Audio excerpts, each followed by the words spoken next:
Conhecer um pouco aqui do interior do Volkswagen Polo.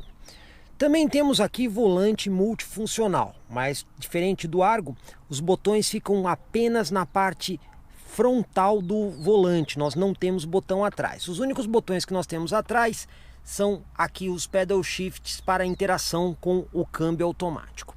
Aqui do lado esquerdo do volante a gente tem aqui o controle de cruzeiro, mais abaixo o volume.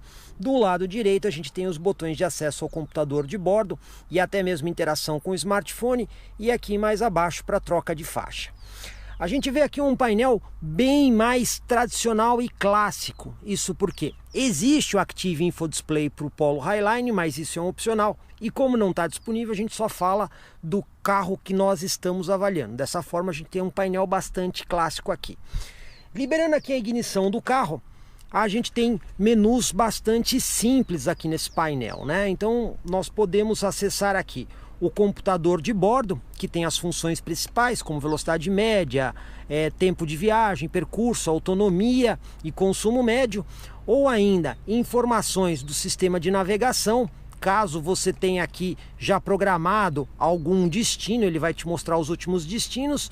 E por fim, o sistema de áudio, para você ter uma interação com o FM, ou no caso o pendrive, ou ainda um SD card, caso conectado na central. A gente tem ainda também aqui o sistema de ar-condicionado automático de simples zona. Tem um menu bastante simplificado, mas muito funcional. Então nós podemos setar a temperatura, a velocidade, o modo automático. É bem simples de se usar.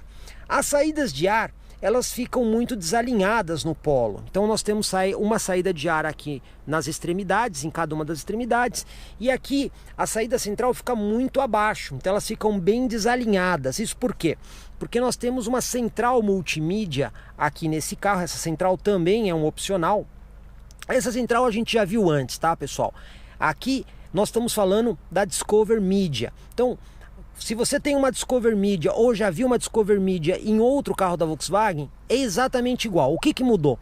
Mudou a disposição dos botões. Então agora ele tem um sistema touch para os botões, sendo que os únicos botões físicos é o botão aqui de ligar e desligar e de volume, e esse botão aqui de acesso de menus. Essa central também tem aquela função que quando você aproxima a mão da central, ela mostra aqui os submenus da função que você está utilizando. Mas basicamente estamos falando exatamente da mesma central Discover Media que existe em outros carros da Volkswagen. Inclusive, aqui no nosso canal do YouTube, a gente tem um vídeo mostrando como é que funciona o App Connect. Nós vamos deixar aí o link na descrição. Cabe destacar que, no caso do Polo, a central multimídia já traz os mapas embarcados. Isso porque no Argo não existe GPS embarcado e não tem como você colocar GPS lá. Você lá tem que usar sempre espelhamento celular. Aqui na da Volkswagen você tem o GPS embarcado, e caso você queira fazer a integração do Android Auto, você pode usar aqui o App Connect para fazer a integração via Android Auto, e nós temos essa explicação aí no nosso outro vídeo.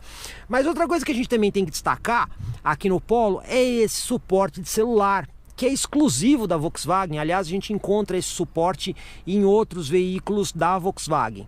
O suporte é muito fácil de utilizar, ele possui vários modos de ajuste. Então quando você coloca o celular aqui, você pode inclinar de várias formas. Além disso, é muito fácil destacar o suporte, tá vendo? Você tem um botãozinho aqui que você puxa e você consegue desencaixar. Olha só, tem até uma saída USB ali para você conseguir carregar o seu celular com mais facilidade. Para colocar o suporte, ó, é bem simples. Colocou o suporte, aí você vem aqui com uma mão só e você consegue, por exemplo, instalar o celular. Olha que prático que é. E você pode usar o celular na vertical ou mesmo na horizontal. É muito simples, você usa da forma que você achar mais conveniente, e para retirar o celular também é bastante fácil. E isso aqui é um detalhe que só o Polo tem. Além disso, essa central, além daquela porta USB que ela tem lá em cima, ela tem mais uma porta USB aqui embaixo, e quando a gente acessa aqui o porta-luva, a gente consegue ver aqui mais uma entrada de CD e 2 SD cards. Lembrando que um SD card fica o mapa do GPS. Então, se você quiser usar esse SD card, você perde o GPS no carro. Ainda assim, você tem mais um SD card disponível para você poder eventualmente fazer conexão com música. Mas o acabamento interno do Polo é bastante espartano. A gente vê uma quantidade grande de plástico aqui e a gente não vê a mesma fluidez ou o esmero estético que a gente encontra, por exemplo, no Argo. Aqui é tudo muito espartano. Os botões são bem comuns, como vocês podem ver. Os desenhos são bem retos. São funcionais, isso é verdade, mas falta um pouco de sofisticação nesse acabamento do Polo, deixando o Polo assim muito conservador e até um pouco sem graça por dentro. Quando a gente olha debaixo do capô, a gente vê receitas bem diferentes do Argo para o Polo. Vamos começar aqui com o Polo.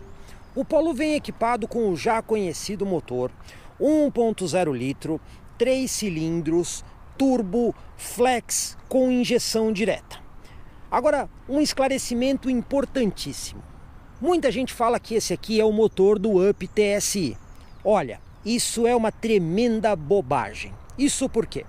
O motor do Up TSI tem 105 cavalos. O motor do Polo, que é esse aqui que está aqui no veículo, tem 128 cavalos. Portanto, o motor do Polo veio do Golf. Isso mesmo, o Golf 1.0 TSI que tem 125 cavalos. Quando a Volkswagen mudou o motor do Up para o Golf, ela teve que mexer no intercooler do carro, ela teve que mexer em partes do cabeçote, teve que mexer em assentamento de válvula para poder aumentar a potência para 125 e agora no Polo 128 cavalos. Portanto, o Polo não utiliza o motor do Up, e sim o motor do Golf. Esse motor aqui se caracteriza sobretudo pelo torque, que é muito bom. O torque dele é de 200 Nm, não por acaso que a gente tem lá o símbolo 200 na parte traseira do porta-malas. Inclusive esse torque ele é plano, de 2.000 rotações até 3.500 rotações. Assim, o conjunto é bastante linear e muito eficiente. E a receita do Argo, como é que é? O motor já é um motor também bem conhecido.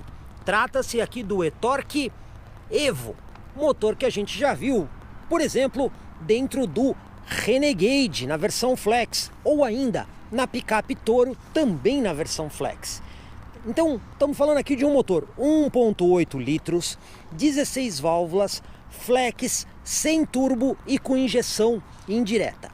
Quando a gente fala de potência, esse aqui é hoje o motor mais potente da categoria de hatchback compacto. São 139 cavalos de potência, isso no etanol. Mas potência, pessoal, não é tudo. Por quê? Quando a gente fala de torque nesse motor, no caso da Fiat, o torque máximo é 19,3 kgfm, obtidos a 3.750 RPMs. No caso da gasolina, são 18,8 na mesma rotação. Quando a gente compara esse torque com o do Polo, veja a diferença. O Polo tem torque máximo a partir de 2.000 RPMs, indo plano até 3.500. Esse aqui, para atingir o torque máximo, precisa de 3.750. Ou seja, ele precisa de muito mais rotação para você ter força plena do motor. Além disso, quando a gente passa o 19,3 para Nm, nós temos algo em torno de 190 Nm. Portanto, são 10 Nm a menos que o do Polo. Dessa forma, a gente pode ver que não adianta a potência ser muito mais alta se o torque é menor. Ainda que a receita de motores seja bem diferente, esses dois carros têm muitas coisas parecidas, como por exemplo, os dois utilizam câmbio automático de 6 marchas. Além disso, eles também têm peso parecido. No caso do Argo, são 1.264 quilos, enquanto o Polo é um pouquinho mais leve, com 1.147. Outro detalhe também que eles se assemelham bastante é a questão do coeficiente de arrasto. Os dois têm coeficiente de 0,34. Com isso, a gente chega à seguinte conclusão: como é que são os números de desempenho desse carro? Bom, as montadoras divulgam os seguintes números. O Fiat Argo tem velocidade máxima de 191 km por hora, enquanto o Polo são 192 km por hora. Como vocês podem ver, o número é bastante próximo. A coisa muda um pouco quando a gente fala de aceleração. Isso porque o Polo tem aceleração de 0 a 100 declarada em 9,6 segundos. Já o Fiat Argo, a aceleração declarada é de 10,4. Essa pequena diferença na aceleração se deve, sobretudo, àquela questão que eu expliquei do torque. O torque é que é muito importante no caso da aceleração. Mas nós vamos colocar os dois carros lado a lado e vamos acelerar eles para ver se isso se repete na prática. Comprecar.com.br, o maior classificado de veículos da nossa região, está de cara nova, muito mais moderno. Acesse comprecar.com.br. Pensou em vender ou comprar? Acesse Comprecar.